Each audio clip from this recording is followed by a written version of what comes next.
Welcome back, eh? This is the Canadian Silver Seeker, and I hope you guys are having another great day like I am.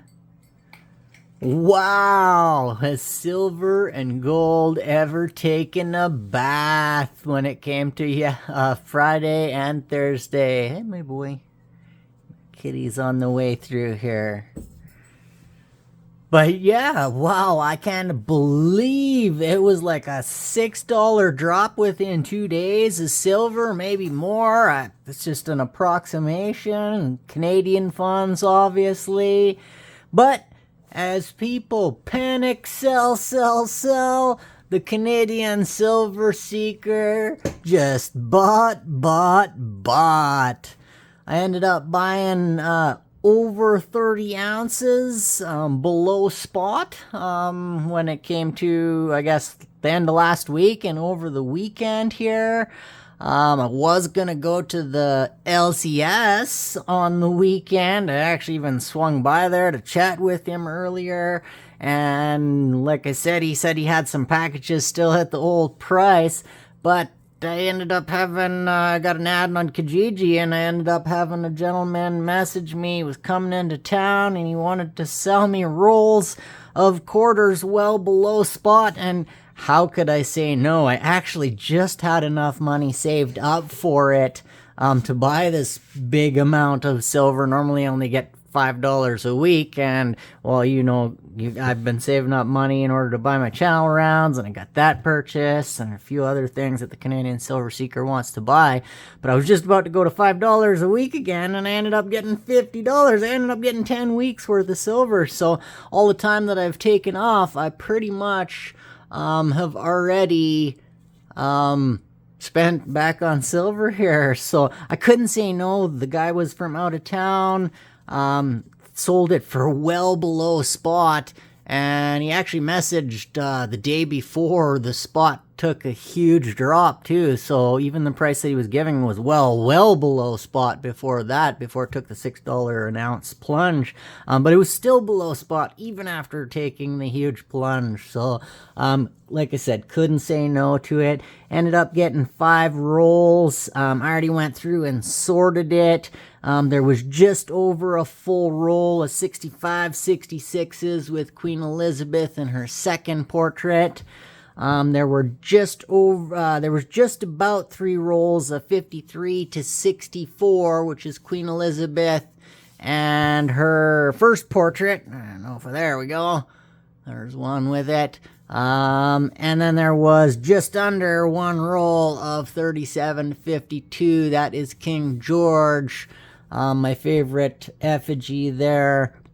But yeah, I had some other ones in the other bag there, so I just pulled a little bit out and put some in there for a roll, and I put those ones that were extra in a bag, and same with that, I pulled a little extra. So we got 5 more rolls. That brings me to 42 rolls total to fill that bag. It's obviously not in there. I don't want to keep it out. I have this bag out all the time for videoing, so I make sure it's put away in a safe area, because it's a lot of silver. $420 worth of silver is a lot of silver. At 6 ounces per roll. I'm actually not even sure what that is. Let me figure that out real quick here after I pick my phone up.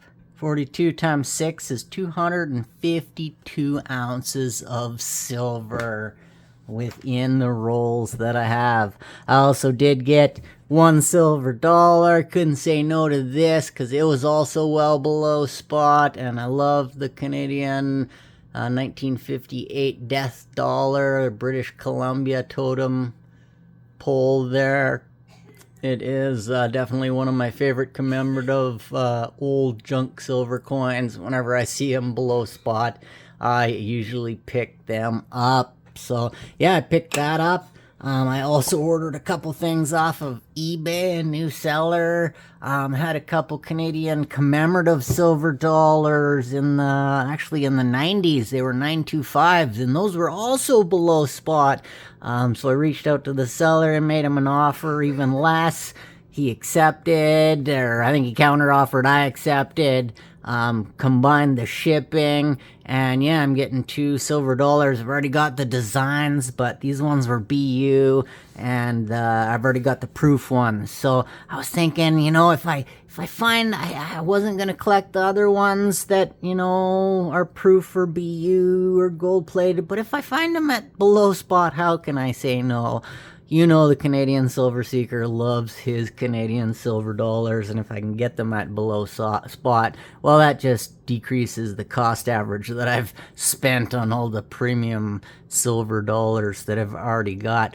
I basically, I've got over 175 Canadian silver dollars, and you know how the Canadian Silver Seeker values those, other than like 2 of them, maybe 3 of them?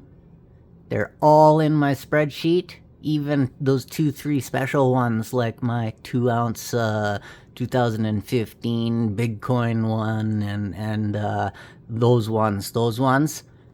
They're all in my spreadsheet as the value of the silver, just so you guys are aware. So, because in the end, that's probably what my family's gonna get for them, so I shouldn't have spent the premium that I did on a lot of those silver dollars.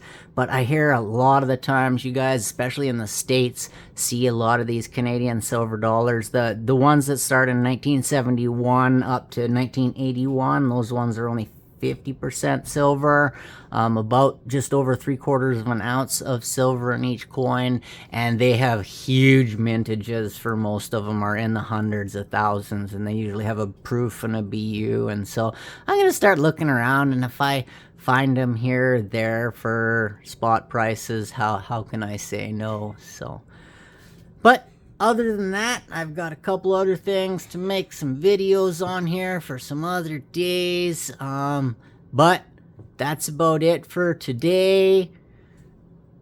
Like I say, as spot prices go down, you got a love-hate relationship, just like when spot prices go up.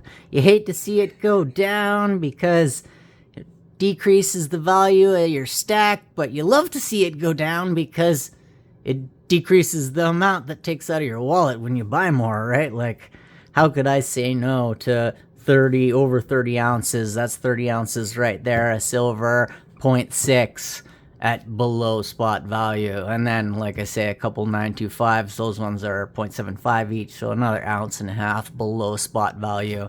Like, I couldn't say no to that. Anyways, thanks for listening to me ramble. Remember, it doesn't cost you a single piece of silver or gold to like and subscribe. You guys mean the world to me. Happy stacking, eh?